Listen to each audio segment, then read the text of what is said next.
Assalamualaikum warahmatullahi wabarakatuh. Kita ketemu lagi untuk mata kuliah Teknopreneurship. Pada kesempatan kali ini topik yang akan kita bahas yaitu untuk ide bisnis. Nah, jadi gimana sih cara kita menumbuhkan ide gitu ya, mencari ide gitu atau mendapatkan ide bisnis seperti itu. Mari kita simak.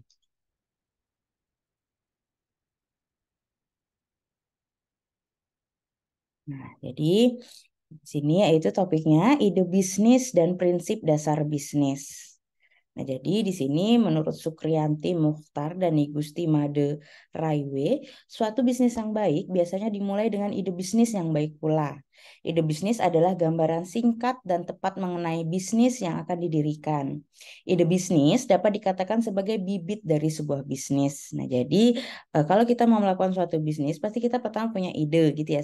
Contoh seperti kemarin kayak gitu, misalnya eh, Gojek gitu kan idenya yaitu dari kemacetan di Jakarta. Nah, itu diharapkan punya jadinya gimana sih cara mengurai kemacetan itu agar tidak terlalu macet gitu ya sehingga dapat ide-ide untuk eh, membuat kemacetan itu berkurang yaitu salah satunya untuk memberikan alternatif pilihan transportasi gitu untuk orang-orang yang ada di Jakarta, baik itu pelajar, pekerja, ataupun yang lainnya seperti itu. Itu adalah ide bisnis. Jadi sebelum kita melaksanakan usaha, ide bisnis itu harus yang sudah kuat seperti itu. Ide bisnisnya harus sudah matang seperti itu. Karena bisnis yang baik pasti diawali dengan ide bisnis yang baik pula.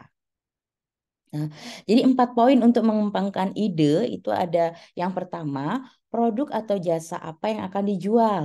Lalu kita punya ide nih kita mau menjual produk atau jasa apa nih itu. Terus tuh kepada siapa produk atau jasa itu dijual. Nah, seperti itu. Jadi produk ini mau untuk siapa?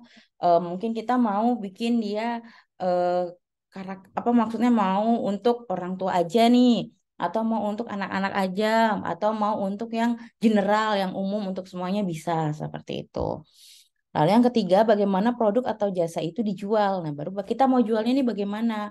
Apakah offline atau online saja, ataukah dua-duanya offline dan online? Berarti kalau offline berarti kita harus punya tempat gitu untuk jualan. Nah, kalau online kita mungkin tidak butuh tempat jualan, kita mungkin butuh misalnya bisa di rumah aja, tapi kita kenceng untuk online-nya. Kita punya market place yang bagus seperti itu kita ikuti kita pengiklanannya bagus seperti itu.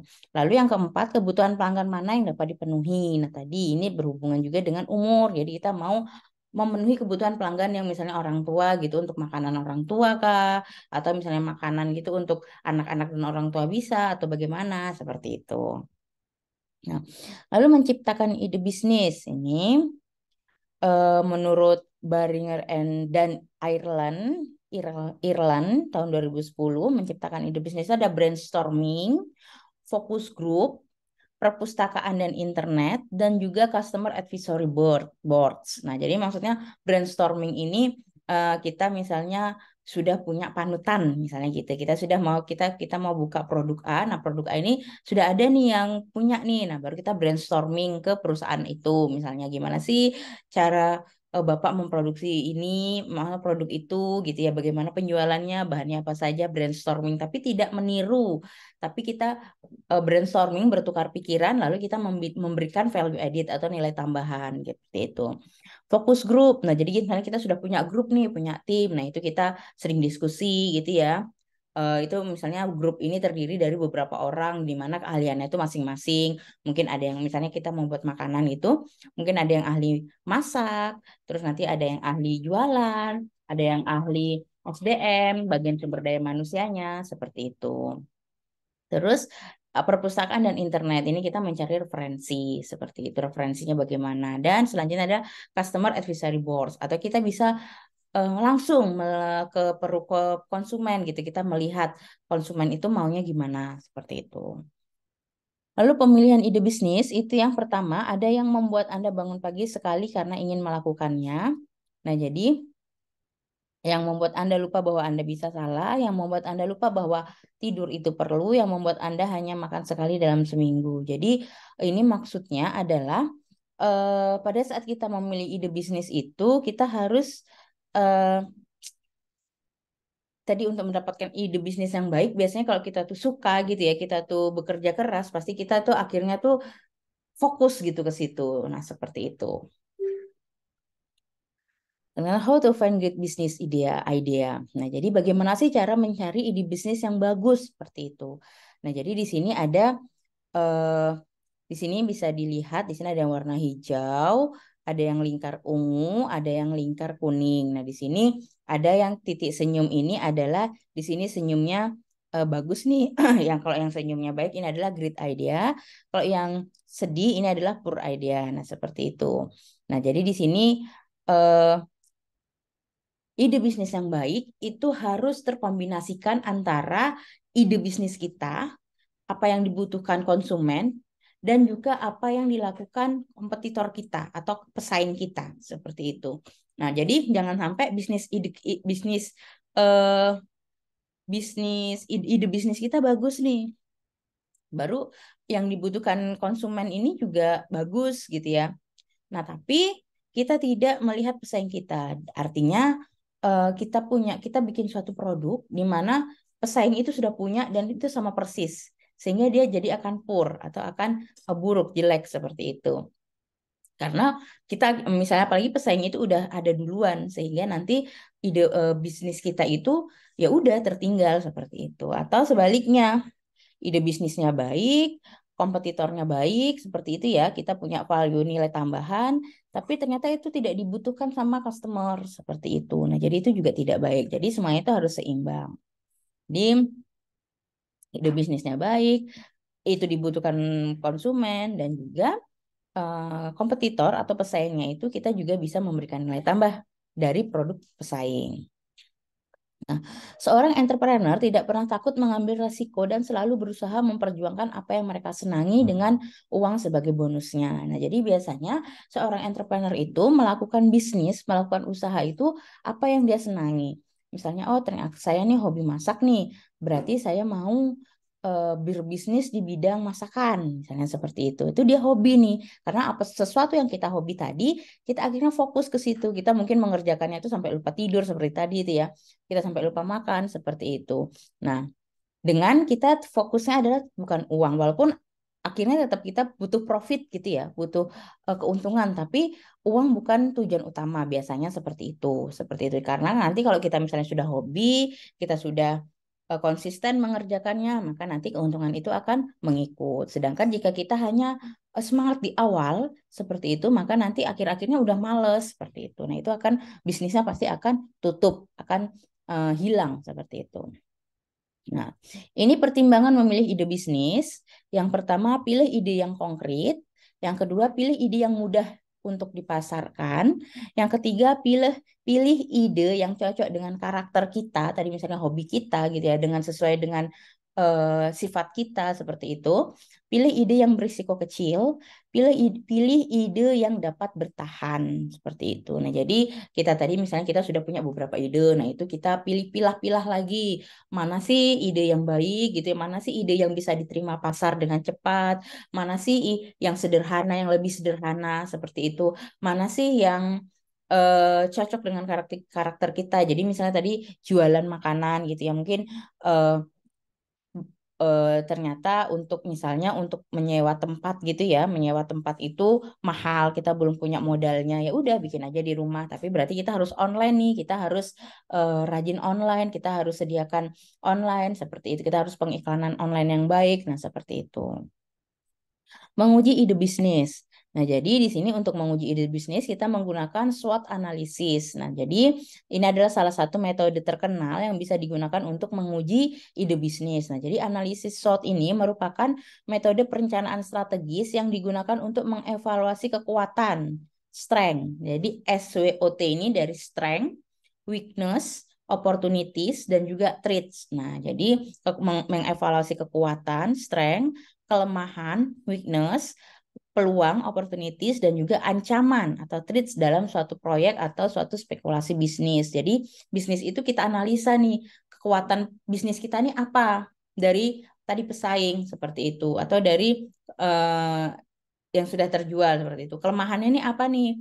Terus peluang untuk dikembangkan nih bagaimana dan juga ancamannya ini apa seperti itu. Nah, jadi di sini nih S atau SWOT, strength gitu ya. Hal-hal yang mempunyai pengaruh positif terhadap bisnis Anda. Jadi misalnya produk kita itu bisa untuk semua kalangan, bisa untuk anak-anak sampai orang dewasa seperti itu. Terus weakness, hal-hal yang tidak terlalu bagus di dalam bisnis Anda. Nah, dia produk kita ini bisa untuk semua kalangan, tapi tadi berarti kurangnya karena dia bisa untuk semua kalangan, dia tidak bisa se misalnya se-expert untuk yang tertentu. Misalnya produk untuk dewasa ada misalnya produk yang sama tapi dia khusus untuk orang tua seperti itu misalnya makanan gitu ya. Karena kita jual makanan itu untuk semua umur sehingga makanan itu tidak tidak ada yang rasanya itu pedas sekali seperti itu. Nah, jadi kita rasanya itu yang biasa, yang normal, yang bisa diterima oleh anak-anak dan orang tua. Tapi misalnya kita bikin makanan khusus nih untuk orang tua, berarti makanan itu mungkin rasanya lebih bold, lebih bumbunya lebih banyak, dia bisa rasanya bisa kita bikin yang pedes-pedes seperti itu. Nah, itu adalah weakness-nya. Lalu ada traits, hal-hal yang ada di masyarakat sekitar yang mempunyai pengaruh negatif terhadap bisnis Anda. Nah, jadi mungkin tadi karena kalau makanan itu ya untuk dewasa dan dari anak-anak sampai dewasa, traits-nya nih apa nih? Berarti nanti traits-nya ini adalah hal-hal yang ada di masyarakat sekitar yang mempengaruhi uh, yang memiliki pengaruh negatif. Jadi mungkin pengaruh negatifnya makanan ini karena bisa untuk anak-anak sampai dewasa, maka em, kita harus membuat berbagai jenis gitu ya. Maksudnya berbagai macam pilihan. Karena kalau misalnya nanti misalnya kita cuma jualan satu jenis sayur sop gitu ya, sayur sop sama nasi gitu. Nah, maka nanti treatnya adalah masyarakat itu akan gampang bosan seperti itu. Nah, terus itu opportunities, hal-hal yang ada di masyarakat sekitar yang mempunyai pengaruh positif. Nah, jadi apa nih pengaruh positifnya? Nah, tadi karena itu makanan untuk anak-anak sampai dewasa, maka pengaruh positifnya satu keluarga itu bisa makan di tempat kita. Nah, jadi misalnya mereka bisa memiliki family time gitu yang sekaligus karena tersedia semua makanan mulai dari untuk anaknya sampai orang tuanya di tempat kita. Jadi mereka tidak perlu lagi mencari makanan pemisah seperti itu. Nah, itu adalah SWOT-nya. Jadi kita pada saat kita punya bisnis, kita harus punya nih SWOT-nya, kekuatannya apa, kelemahannya apa, nanti traits-nya bagaimana, peluangnya di pasar bagaimana, seperti itu. Nah, nih contoh analisis SWOT toko ABC. Nah, contohnya nih, misalnya strength, pengalaman dan keterampilan dalam membuat dan menjual kue, memiliki pengetahuan mengenai jaringan pemasaran kue di daerah tersebut, memiliki lokasi bisnis yang strategis, nih strength-nya. Lalu opportunities-nya, belum terdapat toko kue lain di daerah tersebut, meningkatnya daya beli masyarakat terhadap kue, harga bahan kue di lokasi kami murah. Jadi harga kuenya itu murah untuk di lokasi itu daripada pesaing-pesaing yang lain. Treatnya yaitu pajak usaha meningkat, impor kue dari Cina semakin banyak. Nah, jadi ini adalah tantangannya gitu ya. Jadi eh, pajak usaha meningkat, berarti kita juga profit tuh seharusnya meningkat seperti karena itu adalah treats-nya seperti itu. Baru itu banyaknya impor dari negara luar yang mungkin kue itu lebih murah seperti itu ya. Seperti itu. Terus itu weakness-nya tidak memiliki modal yang cukup, tidak memiliki kemampuan manajemen keuangan yang baik, tidak memiliki SDM yang handal seperti itu. 10 prinsip dasar bisnis. Jadi yang pertama ada selalu berkomitmen dalam bisnis. Terus yang kedua, bagi keuntungan Anda dengan semua rekan Anda dan memperlakukan mereka sebagai mitra. Jadi misalnya kita punya rekan, punya partner, kita lakukan teman usaha gitu ya. Itu kita eh, perlakukan mereka sebagai mitra, jangan kita perlakukan mereka sebagai orang lain seperti itu. Terus memotivasi mitra Anda, kita berikan motivasi atau kita ikuti pelatihan-pelatihan seperti itu. Selalu berkomunikasi kepada mitra kerja, menghargai semua rekan kerja, rayakan kesuksesan Anda. Jadi kita boleh memberikan reward kepada eh, diri kita dan juga partner kita gitu. Misalnya kita profit bulan ini tuh meningkat nih, ayo dong, ayo deh kita misalnya makan-makan di luar bersama, misalnya seperti itu. Itu dirayakan kesuksesannya. Lalu coba minta masukan yang baik dan buruk dari para karyawan. Jadi kita membuka masukan gitu. Jadi misalnya tadi kayak jualan makanan gitu ya. Mungkin dari karyawannya ada masukan, ada ide lagi tambahan untuk menunya itu diterima dulu, diterima dan juga dianalisis dulu bersama seperti itu.